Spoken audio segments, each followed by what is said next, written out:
If you said te yanu, it's just to make te. But ta te le janu, there's te to be made now. It has to be made.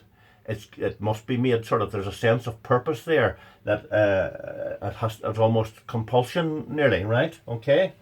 So in this case you can say ta ober le janu, and you can leave these out here because for now you can have just the sentence without the thing in the brackets can still make sense, and we'll just do both in this. We'll look at each one individually.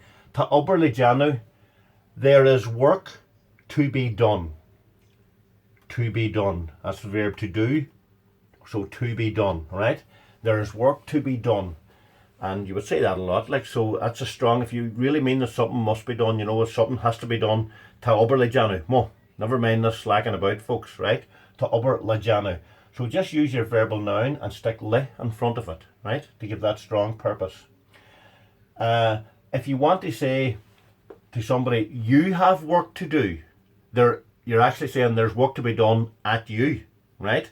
So then you just use the wee ig preposition, and use whatever one for whatever person you're actually trying to draw in, or who is compelled to do the thing.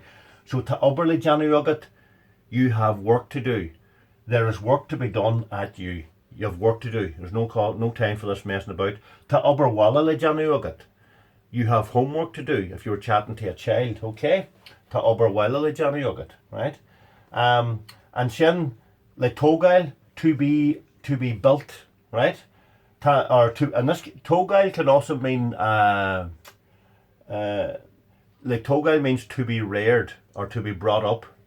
So ta na pwashti le togail. Oh no, sorry. We'll go, I was thinking a wee bit off there. Let's say you were lifting them at school. We'll go for a lift here, right? So the wains have to be lifted. The wains are to be lifted. To be lifted, right? So that can mean lift as well.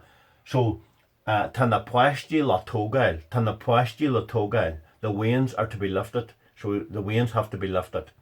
And if you wanted to sort of say to somebody, well, I have to lift the wains. No, there's a compulsion on me to do this. The wains are to be lifted by me. Ta na pwashti la togail lugam. Ta na pwashti la togail lugam. Okay? So that gives you, again, the compulsion and who is compelled to do it. Right? Ta clocha le brishu. If you were in jail or something and you were in a bad place, penal servitude, there's stones to be broke. Ta clocha le brishu. There's stones to be broke, right?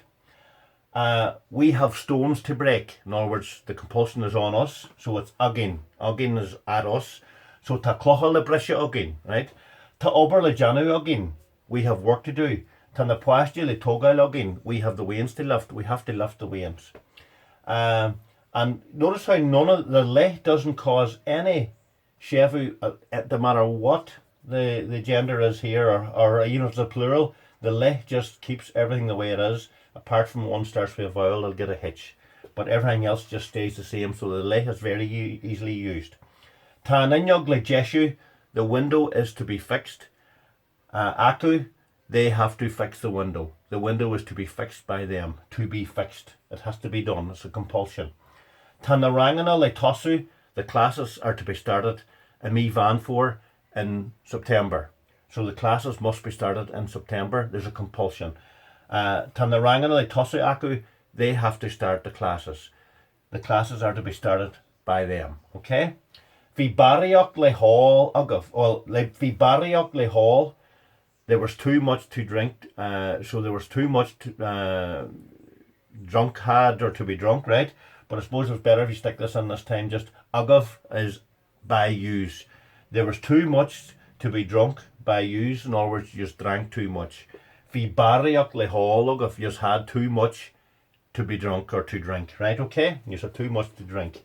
So that's for purpose or compulsion. The verbal noun is used for that as well with the wee preposition le. Okay?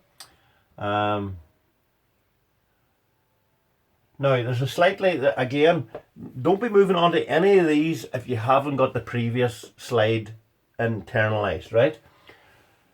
A lot of learners make a mistake. They sort of say, let's say, for example, first of all, that's coming from the verb garti. Garti, which means hurt.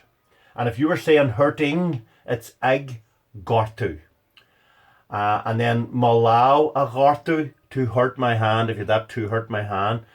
Legortu, purpose, right? So that's your verbal noun of the verb, take away that hitch, and you've got gortu, that's the verbal noun of the verb gorti, which means hurt or injure something, right? Now, a lot of people then, they would say things like, learners in particular, they say, Tatu agortu me, you are hurting me. But you cannot use the wee pronouns like me and tu, and walshe agortu tu, is he hurting you? You cannot do that in Irish. Agortu does mean hurting, and tu means you. So people just think, they're coming from English, they think agortu tu. And as well as that, then you would get ajanu, doing. And then they would say, well, the wee word for it is a. So they would say ajanu a. Okay? You cannot use me, you, him, her, it, us, and use and them. You just cannot stick them on the verbal nouns. They must be built into it, right?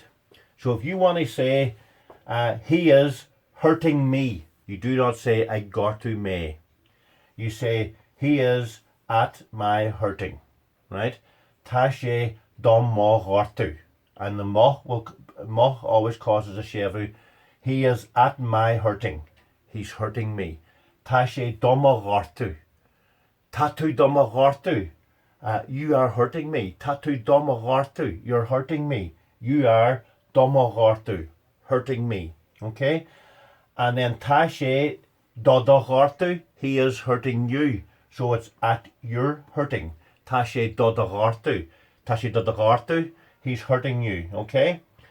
A sort of has the dohan all built into it. So if it's a masculine, so he is hurting him. Tashe a gortu. Tashe a gortu. The a will be a wee bit stronger than your normal a. Tashe a gortu. He's hurting him. He's hurting her. Tashe a gortu. A meaning her, at her hurting. It's sort of built in there, at her hurting. And that fara gives it a wee bit longer. Tashe a gortu, he's hurting her. You would never say tashe a gortu e. Okay? You'd never do that. So a gortu hurting him, a gortu hurting her. So a will always get the shevu for the male or a masculine thing. And this can also be used to mean hurting it. So if it was something, he's hurting it. If it was an animal or something. If it was a feminine thing, you might use agortu, hurting it, right? You have the choice there. But if you're in any confusion, just go with the masculine one. It's very, very commonly used. And then, for example, hurting us. So the do and the are built into one word. Dar. And now this causes eclipses. The last three cause eclipses. So hurting us, tashe dar ngortu. He's hurting us. And then he is hurting yous, okay? At you plural, hurting. So he's hurting yous. Tashe dawar ngortu. Tashe dawar ngortu. And then he is hurting them. See how him, her, and them, they get this exact same word, but each of them does different things. A for him causes hurting him causes shevu. A for her does nothing. And a for their hurting them gets an eclipsis. Tashe angortu. He's hurting them. Tashe angortu. And let's say, for example, if you took another one, buelu, which means agbuelu, means hitting. Agbuelu, right? So tashe damawelu, he is hitting me. Tashe dadawelu, he is hitting you. Tashe awulu, he is hitting him. Tashe abulu, he is hitting her. No shevu because of the her. Tashe darmulu, he is hitting us.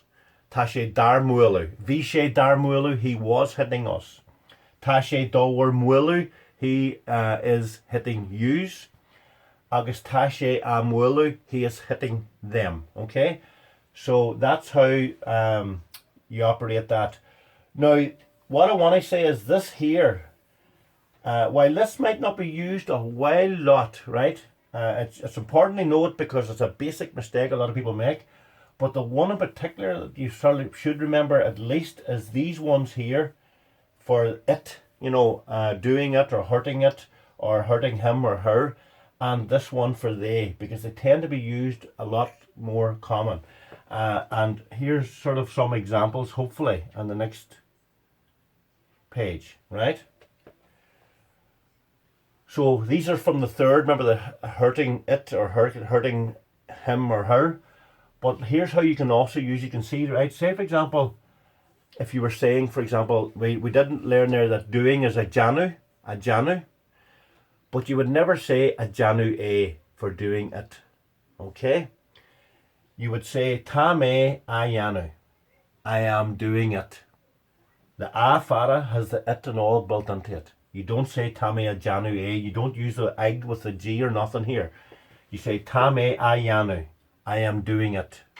If it was, say for example, no, so if it was, sometimes if it was a feminine thing like Oberwalda, homework, you might say Tammy a Janu, I am doing it. But again, don't panic if you go for this one instead. Tammy a Janu, I am doing it. I am doing them. So let's say you're doing a number of things. I'm doing them now, Did you do your sums yet? I'm doing them now. Tammy a Nyanu, doing them. Tammy a Nyanu, doing them. So you can see how those three ones are very, very common for it and for them, right? Now, as well as that, people would say things like, learners in particular would say, Tame ag janu shin, doing that, ag janu shin. You do not do that. You don't use the ag whenever you're using the shin after it. You actually use the same one here, okay? And then you add shin at the end. Tame a yanu shin. And you wee bit of emphasis on that a. Tame a yanu shin. I am doing that. If it was a plural thing, I am doing those. Tame a nyanu shin. If it was a feminine thing, you might say Tame a janu shin. Although, as I say, this would be very, very common here in particular, right? So let's say, for example, again, you want to say, I am building it, or I am lifting him. Tame a hogail. If it was a feminine thing, tame a. Say you were listening. Say for example, your daughter was at school and you were on the phone. You say, I'm lifting her now. Tame a togail anish, lifting her. A togail, lifting her. If you had more than one way at the school and you were saying, I'm lifting them now. I'm in the process of lifting them now. Tame a dogail anish. Don't say tame ag togail it. That's wrong in Irish, okay? Tame a dogail anish. Just add a wee bit of strength to the a, but not too much. And if you want to say, I am lifting that. Tame a hogail shin. I am lifting that, okay?